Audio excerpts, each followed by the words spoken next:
News when you want it with Bloomberg News Now. I'm Ed Kalegi. Leaders are reacting to the shooting death of a 37-year-old man killed by federal agents this morning in Minneapolis. This is Minneapolis Police Chief Brian O'Hara. This is a 37-year-old white male who is a Minneapolis resident, and we believe he is an American citizen. Minneapolis Mayor Jacob Fry. I just saw a video of more than 6 masked agents pummeling one of our constituents and shooting him to death. How many more residents, how many more Americans need to die or get badly hurt for this operation to end? DHS spokeswoman Tricia McLaughlin said in a statement that the suspect was armed and violently resisted agents' attempt to take his weapon. They posted a photo of a handgun on a car seat, but there was no corroboration that it was the weapon in question. McLaughlin said an unidentified agent fired defensive shots. Governor Tim Walz announced the shooting and demanded on social media that the thousands of federal agents in Minnesota leave the state. Mayor Zohran Mamdani says New York City is ready for whatever the winter storm may bring. We expect at least 8 to 9 inches of snow and likely more. This will not just be snow. This storm will also bring with it intense cold, a prolonged period of frigid temperatures that will last through the next week. Mamdani urged people to stay inside tomorrow and Monday. Please, if you can avoid it, do not drive, do not travel, do not do anything that could potentially place you or your loved ones in danger. Mamdani has not decided whether schools will open on Monday yet or go remote. We are weighing the safety of everyone involved.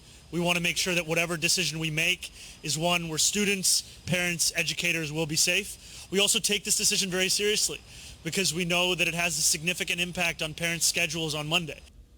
Meteorologist Craig Allen on what the Northeast corridor may be facing. Here in the Northeast, the hazards from this storm are going to be mounting. Most maps are showing a solid 6 to 12-inch snowfall from D.C. to New York City and on up to Boston. And there will definitely be cities and towns, especially west of 95, that will get more, perhaps 1.5 feet. On the other side of 95, closer to the coast, some locations may stop at 6 or so, and then followed by a sleet and ice storm. And as for the timing, the snow will likely start around midnight Saturday night in the D.C.-Baltimore area, give or take, and it will likely be snowing in New York City and suburbs by the time you get up on Sunday and reach up to Boston towards lunchtime on Sunday. Now, the snow will fall heavily. It will accumulate rapidly. If there is to be any sleet or freezing rain mixing in, it would most likely be south of I-78 in New Jersey Sunday night. Otherwise, this storm won't start winding down until sunup Monday in D.C., but linger even later in New York City and most of the day for Boston. It's meteorologist Craig Allen. Early Saturday, the Mid-Continent Independent System Operator, which runs an electric grid across parts of the Midwest and South, declared an Energy Emergency Alert 2 in its northern and central sections. That means it faces a shortage and needs to reduce energy demand. In such a situation, MISO is able to get generation that's not usually available and can ask area utilities to encourage customers to conserve. It's one level beneath the highest for emergency situations. President Trump is threatening more sky-high tariffs against Canada. Bloomberg's Monica Ricks explains why.